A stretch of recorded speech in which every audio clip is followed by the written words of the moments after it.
Anong kasalanan po ba ang pinakamabigat ayon sa Biblia ang pwedeng magawa ng tao? At kung magawa yung kasalanan na yon, may pag-asa po bang mapatawad at makarating ang kaluluwa sa langit? Alam mo kapatid na Hermi, maraming kasalanang mabigat. Kahit yung maliit na kasalanan, bumibigat yun eh. Pagka naipon ng naipon, bibigat yun. Santiago 1:14. Kundi ang bawat tao ay natutukso pagka nahihila ng sariling masamang pita at nahihikayat. Kung magkagayoy ang kahalayan, kung maipaglihi ay nanganganak ng kasalanan, at ang kasalanan pagka malaki na ay namumunga ng kamatayan. Ang kasalanan kapatid lumalaki. Halimbawa, lasenggo ka, no? Wala ka lang ginawa kundi maglasing araw at gabi, linggo-linggo, araw-araw. Wala kang tigil. Palaki ng palaki yun. Hindi ka rin maliligtas nun eh. Kahit akala nung iba, konti lang yung paninigarilyo o yung pagsusugal-sugal. Kung hindi ka na nagbabago sa buhay mo, lagi na lang yun ang way of life mo. Sugarol ka ng sugarol, sabungero ka ng sabungero. Hindi ka makakarating sa langit noon, kapatid. Kahit sa isipin mo pa na yun ay magaang lang. Yung magsugal, magaang lang. Magbisyo, magaang lang. Pero pagka tuloy-tuloy ka, inuulit-ulit mo, para paghahabitual na, hindi ka maliligtas noon, kapatid. Hindi ka makakarating sa langit. Gis 26 ng Ebreo. Sapagkat kung ating sinasadya ang pagkakasala, pagkatapos na ating matanggap ang pagkakilala sa katotohanan, ay wala ng haing natitira pa tungkol sa mga kasalanan, kundi isang kakilakilabot na paghihintay sa paghuhukom at isang kabangisan ng apoy na lalamon sa mga kaaway. Ayon, maliwanag. Kung sinasadya natin ang pagkakasala, pagkatapos na maliwanagan mo ang aral ng Diyos, wala nang haing natitira pa, sabi ng Biblia. May ibang translation, mas maganda yung ginagamit, kung nagpapatuloy ka sa kasalanan. Yung salitang kung sinasadya natin ang pagkakasala. Magandang balita, Biblia, basahin natin.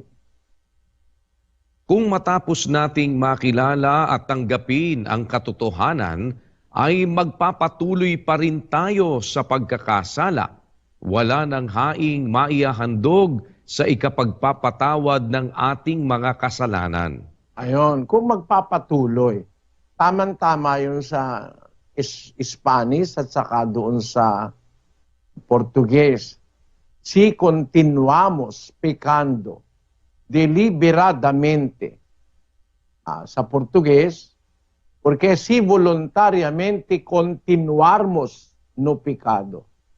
Kung tayo ay intentionally o voluntarily nagpapatuloy sa pagkakasala, kahit anong kasalanan, hindi ka maliligtas, kapatid. Hindi ka makakarating sa langit. Pag ipinagpapatuloy mo yung ginagawa mong kasalanan. Ang tao pwedeng magkasala kasi nasa mundo tayo ng maraming masasamang mga ginagawa. Pero may kasalanan, di mo naman pinagpapatuloy eh. Nagsisisi ka tapos iniiwanan mo.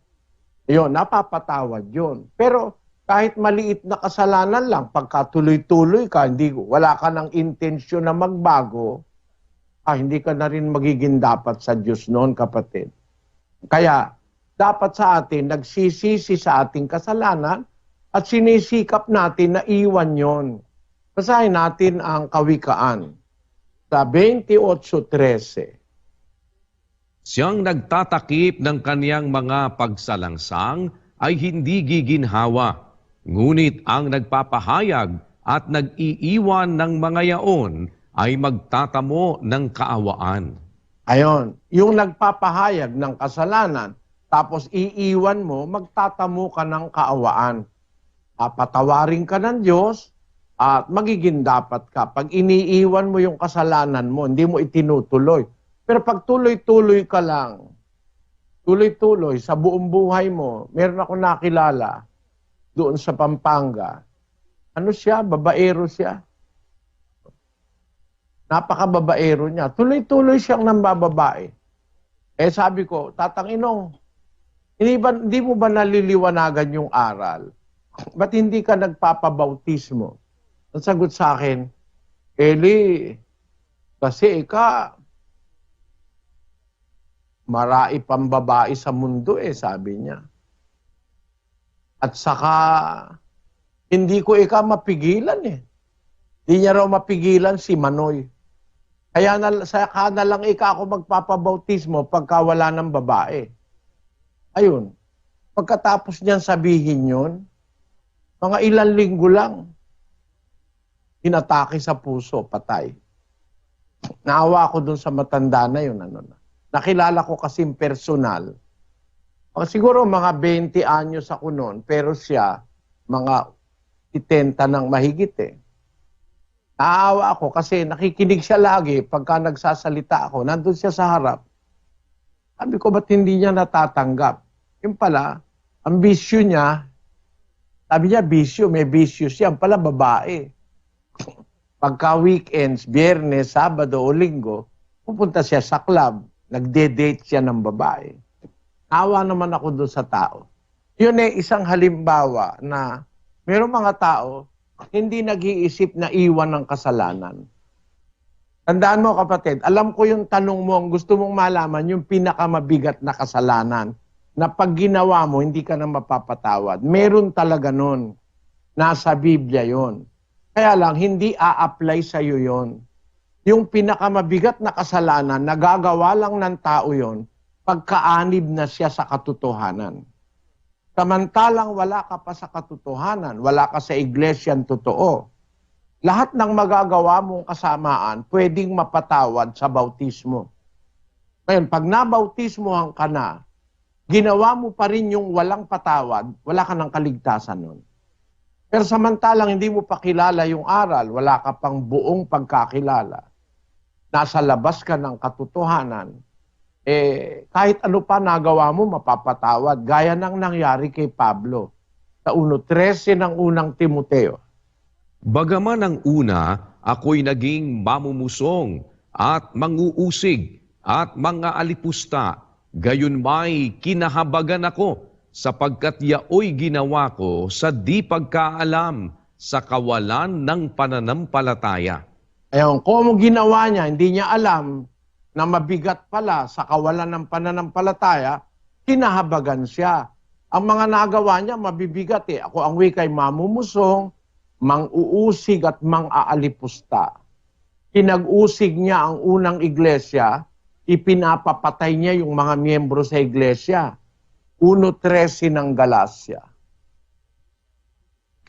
Sapagkat inyong nabalitaan ang aking pamumuhay ng nakaraang panahon sa relihiyon ng mga Hudyo, kung paanong aking inuusig na malabis at nilipol ang iglesia ng Diyos. Ang inusig niya yung iglesyang totoo. Gusto niyang lipulin. Ano ang ginagawa niya? 22:4 ng Gawa. At aking pinag-usig ang daang ito hanggang sa pagpatay, na tinatalian at ipinapasok sa mga bilangguan ang mga lalaki at gayon din ang mga babae. Ang lupit ni Pablo, pati babae, dinadamay niya. Pinag-usig niya ang iglesia, ipinapapasok niya sa bilangguan, tinatalian mga lalaki, pati babae. Kaya yung kanyang ginawang kasalanan, ang bibigat. Namumusong siya, nang-uusig siya, mang-aalipusta pa siya, no? Pero kasi yung pang-uusig, isa yun, o yung pagmumusong, isa yun sa kasalanang walang patawad Pag nasa iglesia ka, walang patawad yung pamumusong. Basahin natin ang 3:29 ni Marcos. Datapwat sino mang magsalita ng kapusungan laban sa Espiritu Santo ay walang kapatawaran magpakailanman, kundi may kasalanan ng isang kasalanang walang hanggan. Oh, walang hanggan na yon, wala nang kapatawaran pag namumusong ka sa Espiritu Santo. Yan ay kung nasa iglesia ka na ng Diyos. Pero kung si Pablo, wala naman sa iglesia, nung gawin niya yan, naging mamumusong ang wika ako, mga usig, mga alipusta. Gayon, may kinahabagan ako. Hindi kasi a-apply sa kanya na wala na siyang patawad kasi ginawa niya yon sa hindi pagkaalam, sa kawalan ng pananampalataya.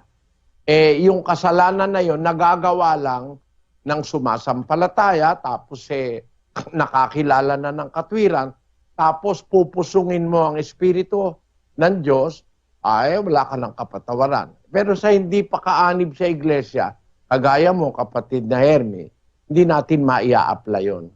Pero sana nakinabang ka sa sagot ko sa iyo na kahit ang kasalanan, akala mo ay maliit lang, pero pagka sinasadya mo, tuloy-tuloy, hindi ka rin magiging dapat. Naunawaan mo, kapatid na Hermie? Opo, Brother Eli, salamat po sa Diyos. Salamat. Kasiyahan ka nawa ng Diyos.